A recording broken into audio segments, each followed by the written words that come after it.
Welcome to the classes on fluid machinery. So in the last two classes we will be discussing about centrifugal and axial flow compressors. In the first class we have discussed some theory portions, and the second class we have started a problem. So in today's class also we will be discussing two more problems which will give a brief idea how to solve or how to approach a problem in centrifugal and axial flow compressors. So this is our first problem that we have discussed in our class. So I think everyone got a clear idea about that. And in today's class, we will be discussing a different problem. Okay.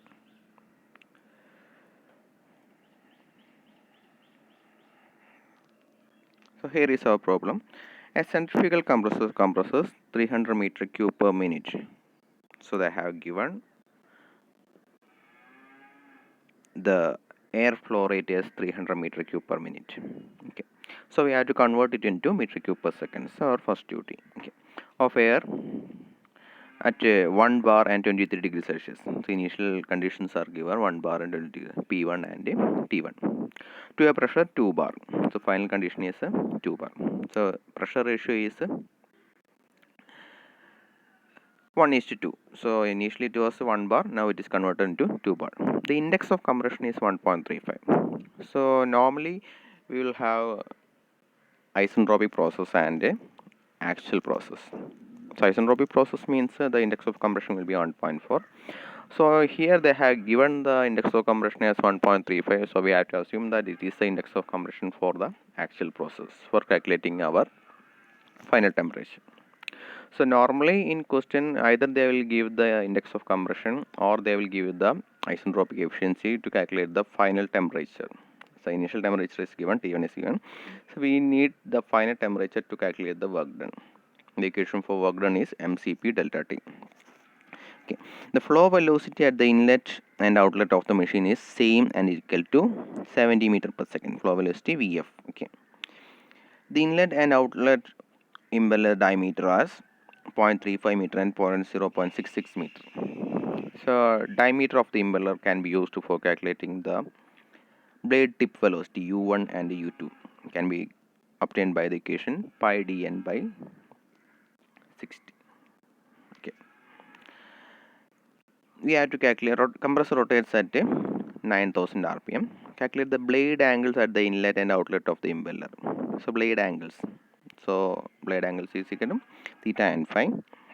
Absolute angle at the tip of the impeller. Absolute angle means blade angle, nothing but gauge blade angle at the tip of the impeller means beta. Okay. Normally for compressor which is equal to centrifugal pump, alpha will be equal to 90 degree.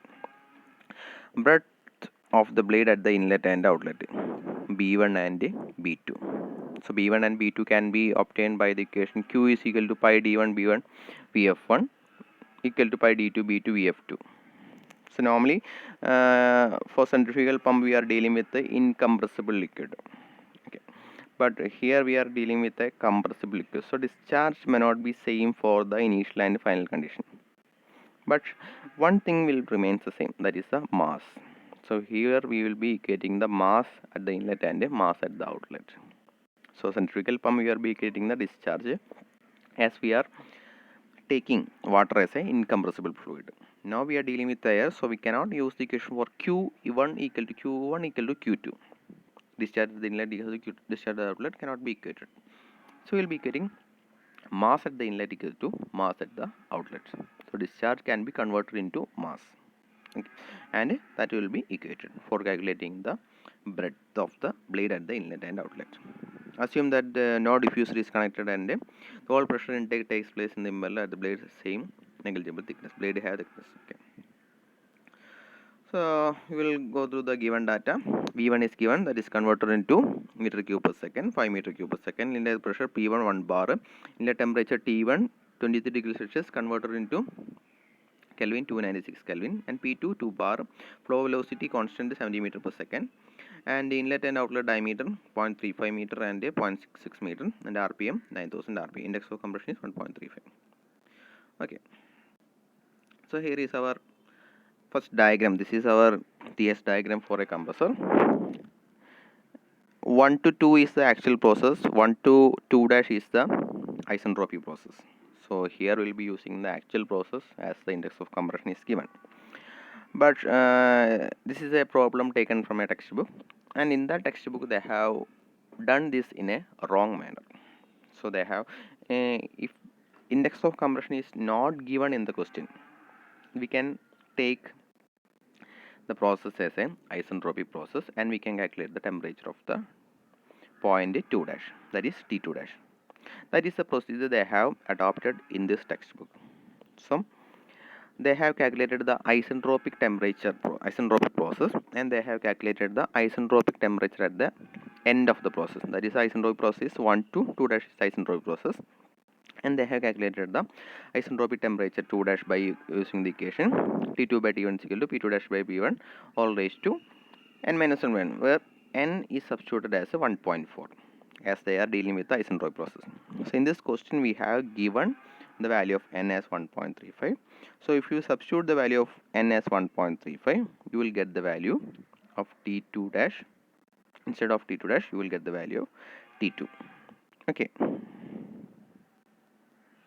So actually we should use the value of n as 1.35 as given in the question. So here they have used the value 1.4. The value 1.4 can be used if they haven't given any index of compression in the question, or they haven't given the isentropic efficiency in the question. So we need either isentropic efficiency or index of compression for calculating the final temperature for the process. So here they have given it is 1.35. And one more thing, if the value of index is less than 1.4, normally the temperature will be less than the ideal case. So normally in actual practice the final temperature in ideal case, that is T2 dash, will be smaller than T1. For that the index of compression will be always greater than 1.4. Normally it is 1.5 range. So here they have made a mistake. They have used the value 1.4 either instead of 1.35. So if you use the value of 1.35, you will get the value of temperature of T2. Okay. And after that they have calculated, we will be using u1 is equal to pi d1 n by 60. So we got the value of u1 and u2 pi d2 n by 60. And the work done can be written as mcp delta t, where cp is known and delta t is t1 minus t2. So we got the final temperature T2 dash. So we are substituting the value of T2 dash and we will getting the, actually this is the ideal work done, as they are using the ideal temperature raise. This is the ideal work done. So if you are using the temperature T2, you will get the value of actual work done. So here they have used the ideal work done. So it can be used if the data is not given in the question. You are assuming the process is ideal. Okay. And the next thing, they are comparing the work done with the another equation u omega at u2 divided by 1000, and in that we got the value of u2 already calculated. From that we can calculate the value of Vw2. The first thing we are calculating in the question is the angle phi and theta. Okay. So from the figure, tan theta can be written as Vf1 divided by u1. For Vf1 is given in the question as 70, and u1 we have calculated. We can calculate the value of theta as 70.64 degree. And the second thing, we are calculate the value of phi. Tan phi is equal to Vf2 divided by u2 minus Vw2. So Vw2 we have calculated, u2 we have calculated, Vf2 is same as Vf1. So we will be calculating the value of phi as 15.22 degree. And the third one, we will be calculating the value of tan beta, which is given by Vf2 divided by Vw2. Both the values are known, and we will be calculating the value of beta. This is the first part of our question, calculating the blade angles. And second one, calculating the tip angle, that is beta is calculated. And the third thing, we will be calculating the breadth at the inlet and outlets. So for that, normally for centrifugal pump we will be using Q, equation for Q for the breadth, but here we will be using we will be getting the mass flow rate. So initial mass flow rate is given, so discharge is given, that is the initial condition, which is not same as the final condition. So initially it is given as 5 meter cube per second. The volume flow rate is given 5 meter cube per second, so we will be using that for the equation, and we will be calculating the breadth at the inlet. And for calculating the breadth at the outlet, we need the final volume flow rate, which is not same as the initial volume flow rate. So we'll be using the equation V1 divided by R1 T1 is equal to P2 V2 divided by R2 T2. So we are getting the mass at the inlet is equal to mass at the outlet. PV is equal to MRT. Okay. So we got the value of V2 as 3.05 meter cube per second, and using the value of V2 for calculating the value of B2. So here is a three thing we are going to we have to calculate for this question. Blade angles at the inlet and outlet, theta and phi we have calculated. Absolute angle at the tip of the impeller, beta we have calculated. And the third one, breadth of the blade at the inlet and outlet, that is the B1 and B2. It's a three thing, and they have made a mistake in the question that also I have explained. Okay, so here we go to our next question. A centrifugal compressor delivers 18 kg per second, it is given as kilogram per second, with a total head pressure of 6 point pressure ratio. They have given the pressure ratio. So that is a P2 by P1 they have given, it is 6. The compressor speed is 13,000 rpm. Total head temperature inlet, total head temperature, inlet temperature, that is T1 is equal to 22 degrees Celsius. Slip factor, it's a new thing. I have already shared the video for this theory portion, slip factor, which will come in the equation of it will come along with the VW2. Okay, and a power input factor, that's also shared. The isentropic efficiency is 85%. Calculate the overall diameter of the impeller. We have to calculate the D2 and a power input. Okay. So here is our TS diagram for the process, and here is the given data. M is 18 kg per second. Pressure ratio P2 by P1 is equal to 6. Capital N 13,000 rpm. Inlet temperature is 22 degrees Celsius converted into Kelvin, 295 Kelvin. And slip factor is the ratio between WW2 and VW2. It's given as 0.92. And the power factor is 1.013. Isentropic efficiency 85%. The first thing we will be calculating, for isentropic process, we will be calculating the temperature using the equation T2 by T1 is equal to P2 by V1 raised to gamma minus 1 by gamma. As the value of gamma is not given, so we will be using the isentropic process and calculating the isentropic temperature rise. And using the isentropic efficiency equation, we will be calculating the actual temperature at the outlet. Okay, actual temperature rise, and using the actual temperature rise, we will be calculating the work done. And we are comparing this work done with the another equation, V omega to U2 divided by 1000. As it is given in kilowatt, we will be multiplying with the mass.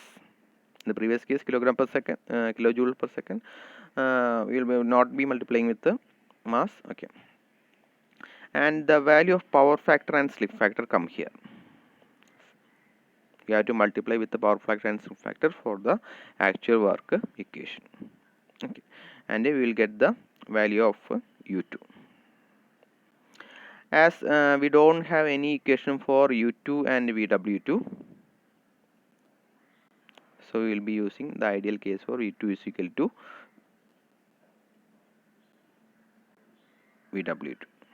Okay, so we got the value of U2, and from the value of U2 we can calculate the value of diameter at the outlet. Okay, here question I have given here to introduce the value of slip factor and power factor. It's a new term, it's already discussed in the theory topics. Please go through that and get an idea. So these are the general question come from the centrifugal compressor, and we have one more topic for this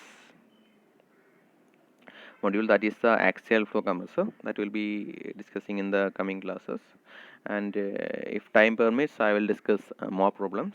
Thank you.